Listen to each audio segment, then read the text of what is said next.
Topik kita wawancara yang berikutnya terkait dengan Bulog Maumere salurkan bantuan pangan kepada warga kurang mampu, dan di ujung telepon sudah bersama kita Kepala Bulog Cabang Maumere Martin Luther Sesa. 100,5 FM RRI Pro 1 ND, kanal informasi dan inspirasi. Selamat pagi Pak Martin. Halo, selamat pagi. Apa kabar Maumere pagi hari ini Pak? Ya, puji Tuhan, kabar sehat-sehat. Oke, baik. Topik kita, Bulog Maumere salurkan bantuan pangan ya kepada warga kurang mampu. Kira-kira bantuan pangan ini menyasar siapa saja dan bagaimana mekanisme penentuan warga penerima bantuan tersebut Pak? Ya, sesuai dengan petunjuk teknis yang telah disampaikan oleh Badan Pangan Nasional, kami menyasar kelompok masyarakat yang berpenghasilan rendah, keluarga miskin, dan juga rentan sesuai dengan kriteria DTSN Kementerian Sosial. Oke, dan ini kira-kira berapa jumlah total bantuan pangan yang disalurkan dan juga dalam bentuk apa saja, misalnya atau mungkin beras atau bahan pokok lainnya mungkin Pak? Ya, saat ini kami memang bantuan pangan itu hanya untuk menyalurkan beras saat ini ya. Oke. Dengan jumlah 568 ton 490 kilogram. Dan untuk distribusi bantuan ini Pak Martin dilakukan secara langsung ke rumah warga atau melalui pemerintah desa atau kelurahan Pak? Ya, baik. Terkait dengan mekanisme penyaluran, memang ini disalurkan oleh kami langsung ke titik bagi ya. Titik bagi ini artinya satu titik yang disepakati dengan pemerintah desa, di mana kita akan membagikan kepada warganya. Dalam hal ini memang kami menggandeng aparat kelurahan maupun desa yang ada di kawasan.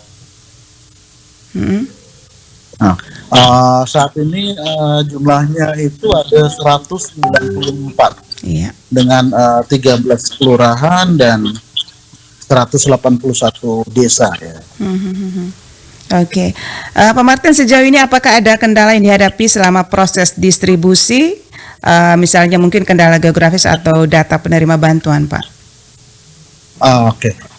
Kalau terkait dengan data, memang ini sudah ditetapkan oleh pemerintah pusat ya, melalui Impres nomor 4 tahun 2025 tentang data tunggal sosial dan ekonomi nasional.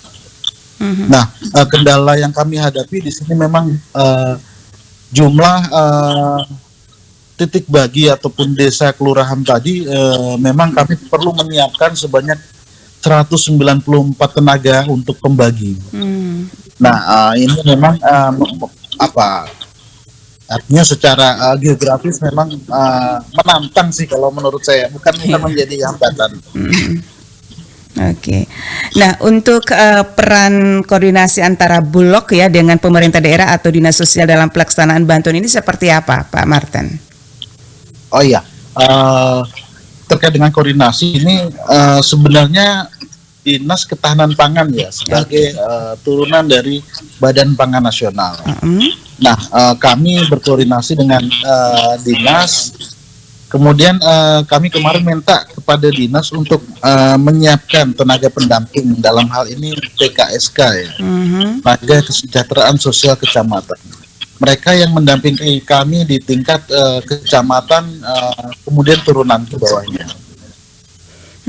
Dan iya baik. Dan program ini apakah hanya sementara atau akan dilakukan berkelanjutan begitu Pak, bantuan ini? Oh iya, kali ini sesuai dengan instruksi Presiden memang diberikan untuk satu kali, yakni alokasi bulan Juni dan alokasi bulan Juli. Untuk kedepannya kami juga menunggu perintah, karena kami sebagai operator, Bulog sebagai operator siap untuk melaksanakan perintah. Oke, baik. Dan Pak Martin, kira-kira apa harapan Anda kepada masyarakat penerima bantuan juga serta pihak-pihak yang turut terlibat dalam proses distribusi pangan ini? Ya, Kami mengucapkan terima kasih banyak kepada teman-teman pembagi di lapangan, teman-teman TKSK sebagai pendamping maupun aparat kelurahan dan aparat desa yang telah membantu kami, terutama juga pemerintah daerah. Harapan kami ini bisa berjalan lancar, tepat sasaran dan tepat waktu ya. Karena memang kami diberikan tenggat waktu sampai dengan 31 Juli 2025. Sementara waktu ini cukup pendek, tetapi kemudian jumlah desa atau kelurahan yang cukup luas. Ya, tadi juga dikatakan oleh Pak Martin bahwa terkait dengan penyaluran beras ini juga ada kendala-kendala begitu ya Pak ya, ada juga tantangan begitu. Nah, bagaimana Bulog mengatasinya Pak? Kami mengatasinya dengan merekrut teman-teman dari mahasiswa sih kebanyakan, Ya, mahasiswa yang membantu kami untuk karena ini berkaitan dengan aplikasi ya, Iya. aplikasi yang telah disiapkan sehingga harus melek teknologi. Nah ini kami sampai saat ini sudah dapat 57 dari 194 ini. Oke. Iya. Dan ini terakhir Pak Martin, kira-kira apakah masyarakat umum bisa mengakses ya informasi terkait dengan program bantuan pangan ini ya misalnya melalui kantor Bulog ya atau saluran informasi resmi lainnya? Untuk masyarakat ya, terutama yang ada di desa-desa, boleh mengecek ke kepala desa ataupun kelurahan masing-masing. Kami berkomunikasi dan sudah menyusun jadwal untuk kapan pengedropannya, kapan pendistribusiannya, dan kapan pembagiannya. Oke. Terakhir Pak, harapannya ya. Terkait dengan pembagian pangan ini untuk masyarakat kurang mampu, kira-kira apa Pak?